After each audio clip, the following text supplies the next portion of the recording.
Thank you, General. Thank you all for being here today. I, too, want to wish Dan McKee happy birthday. Most important thing. Obviously, today's a great day for the state in so many ways because of what was said by the General and the Governor, and I don't want to reiterate it, but I want to talk just for a moment about the process of how we got here today, which is not common in government.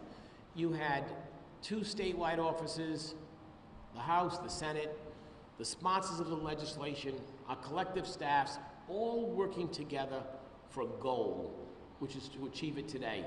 It's not an easy path to get here. It's an easy issue to get behind. You say body cams or body-worn cams, everybody's supportive of it, but the devil's in the details. The details sometimes are hard and take time. And General, I want to thank you and your staff for putting together the best practices to make this bill that will be this new version of the bills that Representative Batista and Senator Costa introduced earlier in the session, a better piece of legislation, a workable one, and for committing money from your forfeiture fund.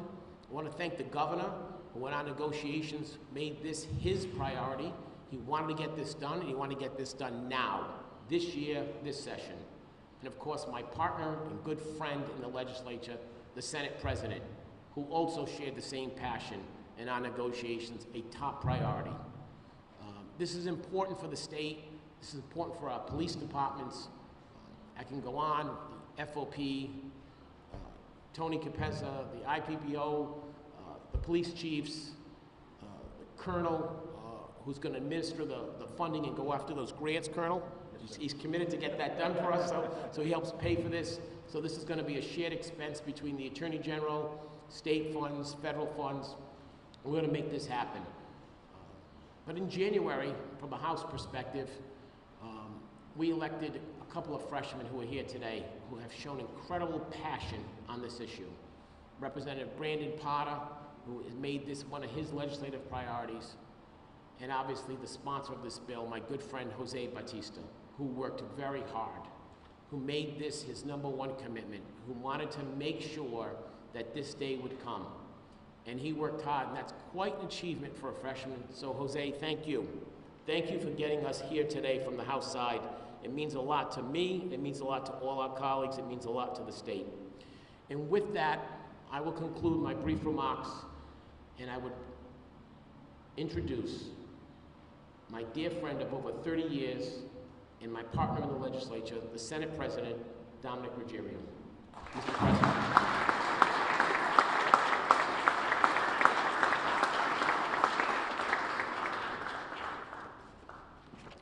Thank you very much, Mr. Speaker. I appreciate your kind words, and I want to thank you and your team for your efforts regarding this legislation. Governor, happy birthday. I think this is a day you're going to remember because I think we're doing a great thing here. So I want to thank you for your support and your efforts in this initiative. I know we discussed this for a while, and your team made this happen. So I want to thank you for everything you've done regarding this legislation. And General, thank you also. I know this was an issue that we've worked on for a while. We've all felt that this was a necessity, and I want to thank you and your staff for the outstanding job that you've done regarding this legislation. Mr. Speaker, I don't know what I can say. I want to thank you for including this in the budget. You were on board on this situation from the get-go, and I want to thank you for your tremendous efforts and for all the efforts you put forth up here on behalf of the people of the state of Rhode Island. Obviously, I'm enthusiastic about this issue. I think it's going to go a long way to help not only the police, but also the public. We think it's a practical, effective solution to improve police accountability and their relationships with the communities that they serve. This is a widely supported initiative on all fronts, and both the police officers and the public. And they increase public trust and confidence in law enforcement. I want to thank my colleague, Senator Acosta, for the tremendous work that he's done on this particular issue. He's been all in. He provided us with some great information. I want to thank him for his efforts on this. Body cameras lower reports of police misconduct, and evidence shows that citizens are mindful of their behavior when body cameras are present. Data shows a tremendous reduction in the use of force incidents. And there's a study that shows that 87% reduction in citizen complaints against officers wearing body cams. Footage can add an independent verification of events and equitable outcomes, improving police training opportunities and the development of new law enforcement strategies. I want to take this opportunity to recognize my colleagues here who provided tremendous input into this legislation. I have Senate Majority Leader Michael McCaffrey, Senate Finance Chairman Ryan Pearson, and of course, the sponsor of the legislation, Senator Jonathan Acosta. I want to also thank the Senate staff. They've put a tremendous amount of hours into this legislation to formulate the legislation. They've had numerous discussions with the House on this issue, numerous discussions with members of the Attorney General's office, and also many discussions with the Governor's office. So I want to thank them for what they've done, and I know they've put in countless hours, more than I know, regarding this particular issue. I want to commend the sponsor, Senator Costa, and also Representative Batista for their sponsorship and their initiatives and on this legislation. And I also want to thank everyone involved in this situation, going from Department of Public Safety under the direction of Colonel Manny all the way down. So I want to thank everyone for their efforts. And I want to thank our partners in law enforcement, because without their input, this wouldn't have happened today. It gives me a great deal of pleasure to introduce the sponsor of the Senate legislation, someone who's worked on this initiative. We've had numerous discussions. He's worked with the Senate legal team to get to where we are today. It gives me a great deal of pleasure to introduce Senator Jonathan Acosta from the city of Central Falls. Senator Acosta.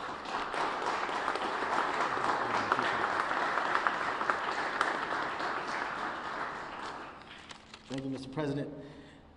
I don't think I'd be making the most astute or surprising observation if I open by saying that there is a strained, broken relationship between law enforcement and many communities around the country and even in our own state. What I think is surprising is that we have members of law enforcement, elected officials, civil rights organizations coming together to try to address that relationship. And I think that's in large part because what we face is a legitimation crisis.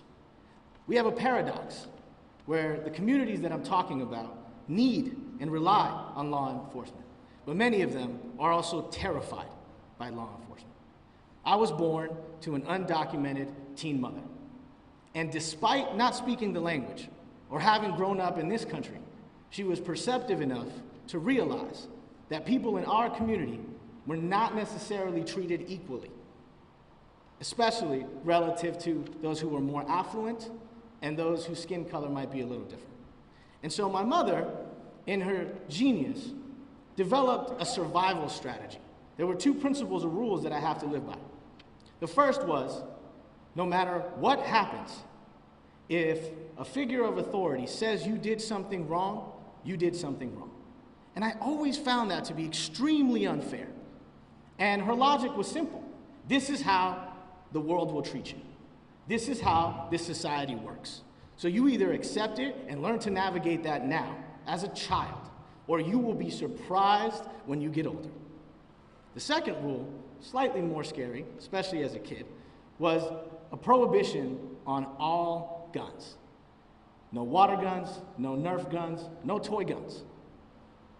And her logic there was, if you look like a threat, there will always be an excuse to kill you. And that was so scary as a child. But as an adult, when I called my mom after the murder of Tamir Rice, the first thing she said to me was, "Si ve, ¿qué le dije?" Or, "You see, what did I tell you?" And so I have spent my life trying to navigate this paradox. And we now have the technology to at least address the what they said versus you said problem here that the Attorney General alluded to. This is just a tool. It's a very, very, very small step. We still have to do the work. The members of law enforcement, the members of the community, elected officials, still have to do the work to repair this relationship, to undo this paradox. But at least we're willing to acknowledge it and start taking that step together. And there's going to be some things that we see on video that we're not necessarily proud of, on the community side and on the law enforcement side.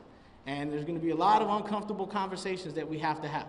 But in the end, we'll be moving forward, because if there's something that we have to recognize after watching person after person die, or person after person be mistreated, even in our own state, like Richard Gore, or the report that we're still trying to navigate now about Dominique Silva, we cannot do nothing. And this is something.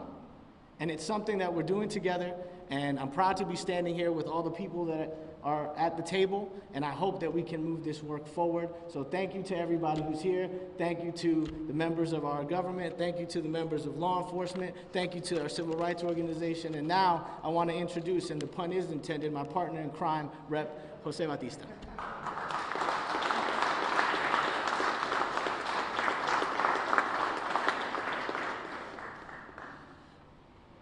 I don't know about crime, but I'm certainly your partner. So, what a wonderful day.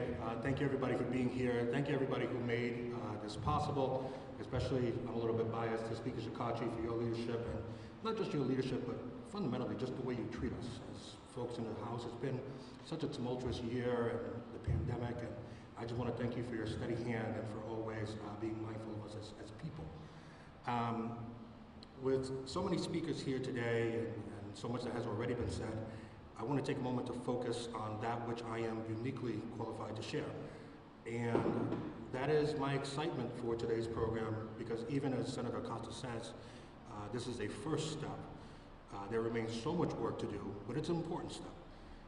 And I want to put today's bill in context of this legislative year, which, again, I may be biased, but it's been a pretty extraordinary legislative year, especially for working families, middle-class families like those in South Providence, where I come from, and Central Falls, where Senator Costa comes from.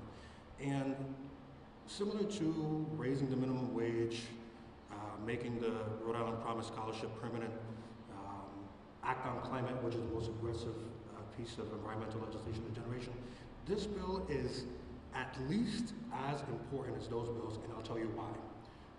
If you'll indulge me a metaphor, the relief that will come to working class families, to immigrant families like mine and in South Providence, via these bills, raising the minimum wage and making college more affordable, that relief, in my mind, is equivalent to what it would be like to install an air conditioner on a really hot day, like those that we're beginning to experience now. And that relief is awesome.